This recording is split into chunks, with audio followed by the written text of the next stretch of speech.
All right, thanks, councillors. We'll get started in 1 minute.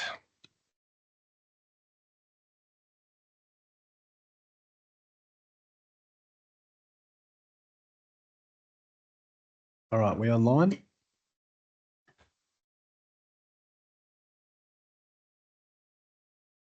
Okay, welcome everyone to this meeting of the Cardinia Shire Council, and I now declare the meeting open at 7:01. This meeting will be conducted in accordance with the Council's governance rules. It is important that members of the public present in the gallery respect the setting and do not disrupt the meeting in any way. We will commence the meeting with the following reflection. I would ask those gathered to join us now for a few moments of silence as we reflect on our roles in this chamber. Please use this opportunity for reflection, prayer or thought to focus on our shared intention to work respectfully together for the well-being of our whole community.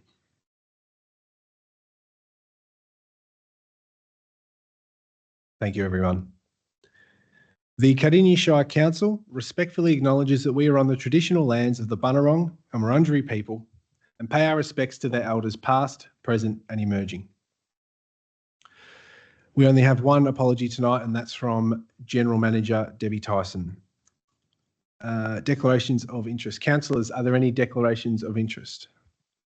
I see none.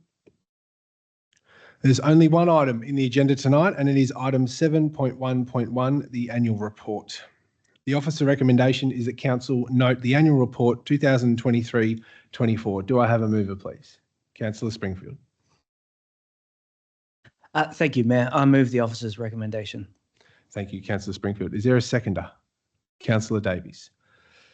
Thank you, Councillor Springfield and Councillor Davies. Before we hear from the mover and seconder on this item, we have a formal proceeding to undertake.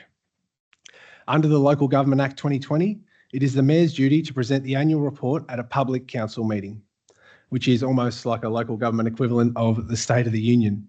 So this evening, on behalf of my fellow councillors, I am pleased to present Cardinia Shire Council's annual report for 2023-24.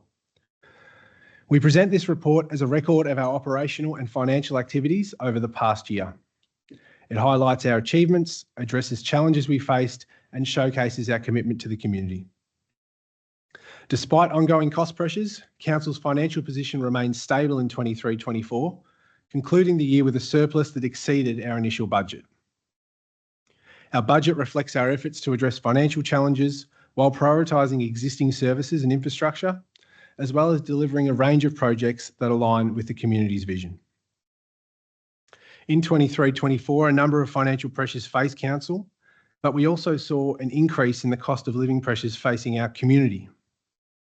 We experienced some significant weather events, particularly the storms in February, which caused damage to homes and public infrastructure, the closure of some local businesses, and prolonged power outages. More positively, I'm proud to say that in 23-24, we delivered a record program of capital works valued at more than $83 million, a 48% increase on the previous year. We developed and progressed a number of major projects last financial year, including completion of the IYU Rec Reserve Athletics Track in Pakenham, completion of the Garfield Netball Pavilion, and progressing works on Tarongo Park, formerly Officer District Park, our 10-hectare adventure and nature park in Officer. Additionally, we progressed several key projects in the past year, including roads projects, community facilities, and much-needed infrastructure. Our focus remained on supporting our community, delivering essential services and projects, and achieving results across all 5 key areas of our council plan, whilst ensuring long-term financial sustainability. The annual report outlines our achievements in fulfilling the objectives and commitments set forth in the council plan and the budget. The council plan identifies 5 strategic objective areas: strong communities, livable places, thriving environments, prosperous economies, and responsible leadership. The outcomes for 23-24 in each of these areas are detailed in the Our Performance section of the annual report. On behalf of Council, I'll now share some highlights from the past financial year by focus area. To foster strong communities, we collaborated with key partners through the Livability Partnership Steering Group. We advocated for increased services and funding to support our growing community and help alleviate cost of living pressures. We launched the Cardinia support website, connecting residents to over 160 local services. We celebrated our diverse community and our rich arts and culture with various events at the Cardinia Cultural Centre.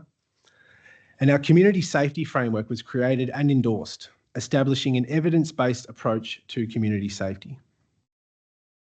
To create livable places, we undertook accessibility upgrades at several recreation and community facilities.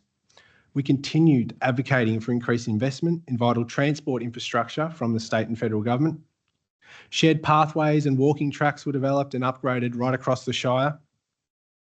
We worked with the Victorian Government and key stakeholders to promote the sustainable supply of social and affordable housing in Cardinia Shire. We advocated for more direct and affordable bus services. Community engagement led to the development of the public realm and wayfinding strategies for Pakenham Activity Centre. We delivered infrastructure upgrades to the road network through 3 major roads programs under the umbrella of the Better Local Roads program. To help achieve thriving environments, we partnered with the South East Council's Climate Change Alliance on emission reduction and adaptation projects as part of our aspirational energy transition plan. Our 5-year action plan for the waste and resource recovery strategy is on track with several initiatives either completed or underway. We implemented initiatives from the Biodiversity Conservation Strategy and the Integrated Water Management Plan. Some of Council's highlights in the prosperous economies area included ongoing implementation of the Community Food Strategy 2018 to 26, continued advocacy for South East Melbourne Airport, facilitating investments in our townships to support local businesses, continuing to advocate for a Centre of Excellence to be included in the Officer South Employment Precinct Structure Plan to support local further education and employment pathway opportunities. We remain committed to actively protecting key heritage sites in the Shire, and we delivered several key initiatives as part of our economic development strategy. In practising responsible leadership, we invited community feedback on various projects in line with our community engagement policy and the Local Government Act. We demonstrated transparency through quarterly performance reporting, and we collaborated with strategic partners like GSEM and the Outer Melbourne Council Group to advance shared advocacy initiatives. I am proud of Cardinia Shire Council's commitment over the past year to deliver essential services and projects whilst planning for the needs of our growing community now and into the future. I invite our community members to explore our achievements and outcomes for 23-24 in the annual report available on our website, or you can view a hard copy at the Civic Centre Customer Service Desk. Thank you, councillors, for your contributions to what's been achieved in the last financial year, and as always, for your support of me. I'll now go back to Councillor Jeff Springfield, who moved this item. Thank you, Councillor Springfield. Thank you, Mayor, and thank you for providing this high-level summary for ourselves, for councillors and for the community there, which covers many of the bases. I'm just going to read a couple of words and just say the 23-24 annual report has been prepared to provide the community transparent reporting on our financial and non-financial achievements for the last financial year in accordance with the Local Government Act 2020. And this includes the report of operations, the audited performance statement, the audited financial statements. The annual report has been developed to share with the community, our key stakeholders, the story of success and progress Cardinia Shire Council has made in delivering on the 21 to 25 council plan. And as you highlight, this is for the community to observe and to be able to read this. It kind of bookends what our budget process is every year at the start of the year, where we outline the things we want to achieve within the council plan that we establish at the start of every council term. But this is us reporting back on how these elements have fitted in from our focus points within the budget each year, how we have achieved the elements within the Cardinia Shire Council Plan.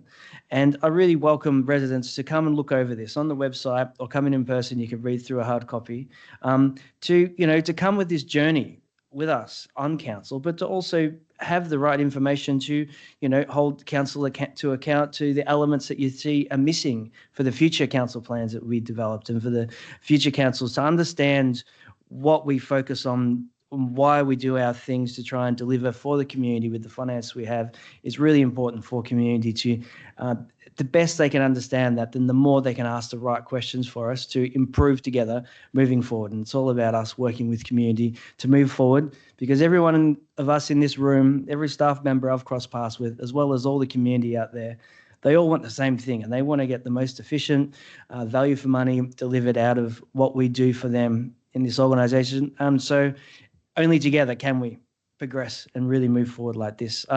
There's a bunch of great things within the report, so I'll leave that for other councillors if they wish to fix some things and comment on them, and I'll leave it there. Thank you, Mayor.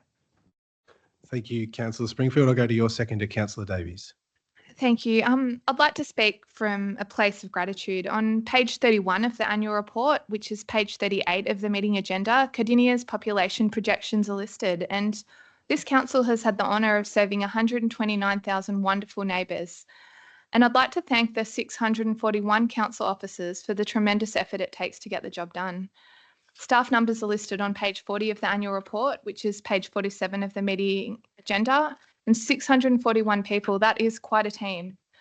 Having worked in local government myself as a council officer, I know firsthand how dynamic, multifaceted, innovative and demanding this work can be. And in our sector, often we're the easy target for criticism, for frustrations. There's a lot of hard work, a lot of pressure. So to our 641 staff, many of whom live locally, who've delivered for us throughout our 4 years as this council, thank you, council officers. I do hope that your work in this sector enriches your life as it has mine, and it has been seen and appreciated.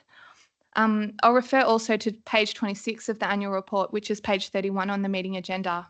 Officer District Park, now known as Tarongu Park. Tarongu, which means heart in Bunurong language, the heart of Cardinia, and in the ward that I've been privileged to represent, Tumak Ward. This council created a new regional 10-hectare adventure and nature park. Part of stage 1, soon to be opened, is a multi-level playground, Cardinia Shire's first purpose-built parkour zone, fitness stairs and equipment, a lookout, and a dedicated dog off-leash area.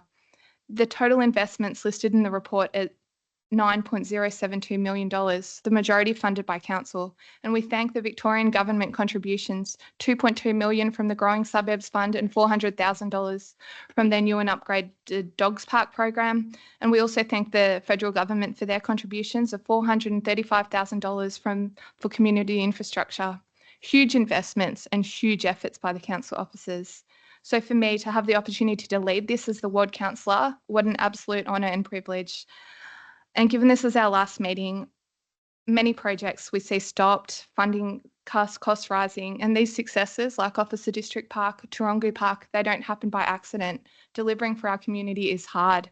This amazing project didn't happen by accident.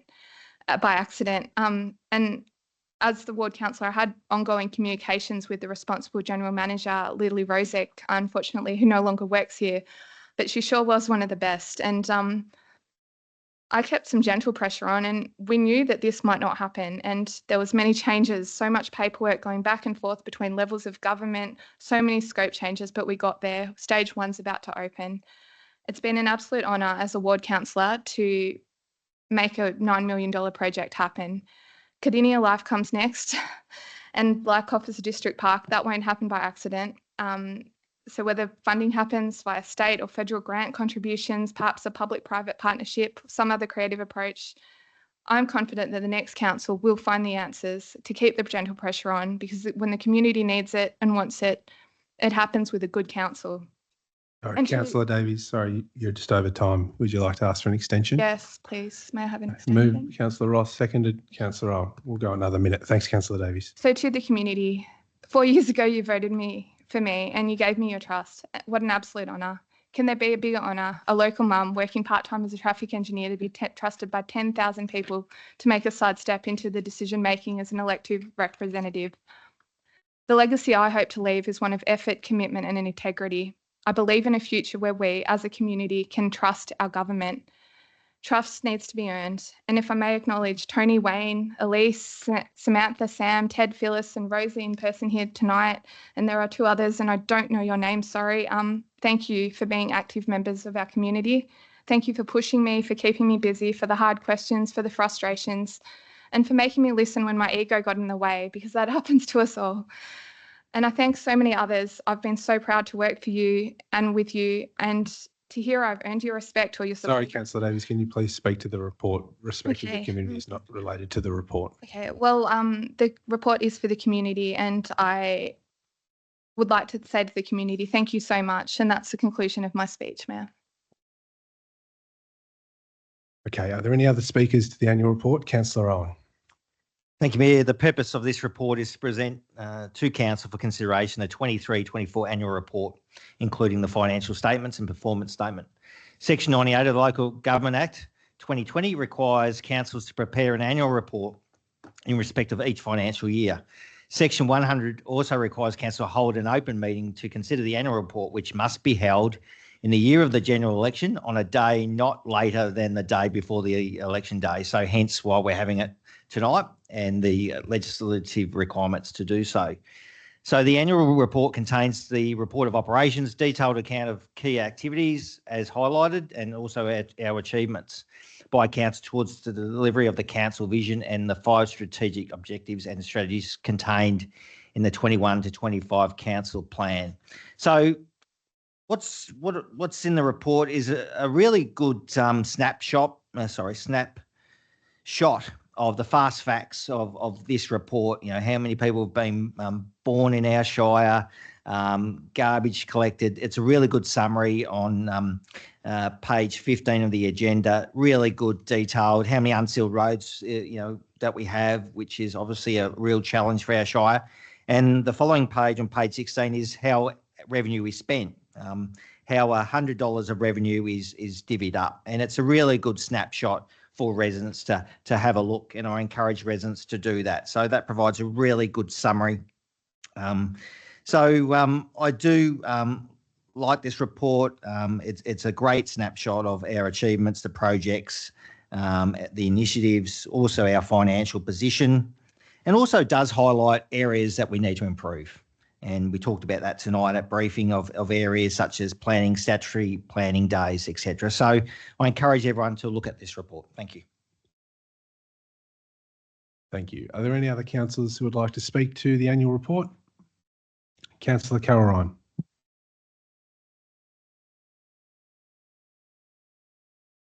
Thank you, through you, Mayor. Just wanted to cover basically this report's about the hard work that not only councillors do, staff do. I wanted to show my appreciation for the staff. Without the staff, we couldn't do our role. We're always back and forth asking for information, calling them at short notice, and they've always been very obliging and help us along the way. And none of us claim to be total experts, but with the help of officers and the CEO and collating the whole team together, it just shows you, and also involving community consultation and getting people involved in having their say, which is really important, which is part of this report as well. I'd just like to say that one of the achievements that we did achieve after starting it in 2017 was the Pakenham Tennis Club extension that was finally completed, and it was 1.074 million, which was fully funded by the council. I think it's a great achievement that the whole team effort got involved there. We also, under the Livable Plan, having an action team that works within mental health and advocates a lot for mental health services and partnerships within our community. So on behalf of myself, and thank you for the faith that the community has had in me to be their voice, and thank you for the staff, and thank you to my colleagues. It's been a hard yakka for the last 4 years, but this report says how hard we have worked. Thank you. Thank you, Councillor Ryan. If there are no other speakers, I'll go back to Councillor Jeff Springfield to sum up. Thank you. Thank you, Mayor, and thank you to my fellow councillors for their words towards this report. Look, again, I just want to, in closing, encourage the residents to look over this and be abreast with what council's doing, where our focus areas are, and so they can help us as we move forward, year on year, and we all learn from what we have done. The things where we need to work more, but what this describes is a lot of great work that's gone into many of these areas. I know, roads for me and the councillors that live in the regional areas is always an ongoing thing. Unsealed roads and road traffic congestion along Princess Highway there, and it's great to see the amount of dollars that have been spent in the last 4 years towards addressing this. But that's not the end of the story, because this is a continued thing. So I look forward to when the next council is formed, them continuing this good work. And lastly, I'd just like to thank all of you councillors here, because none of these decisions happen without us working together as a team as best we can to move forward with different opinions and different ideas, but to try and make decisions in the best interests of our whole community. And to the staff and the officers that are present here too, and the hard work that goes in the background to trying to do so many different things across 1,280 square kilometres that we call Cardinia home. And it is a mammoth task. And so really, without everyone working together and community coming along for that journey, we're not going to do it. Yeah, we can't do it better. We can only do it better working together with everyone. So thank you, Mayor. Thank you, Councillor Springfield. Thank you, councillors, for your contributions. So we'll now put the officer recommendation to item 5.1.1, the only item in the agenda, up for a vote, which is to note the report. All those in favour? Against? I declare that carried unanimously. That concludes discussion of the agenda items listed, and that subsequently concludes tonight's meeting. So I want to thank everyone for their attendance and close the meeting at 7:22 p.m. Thank you.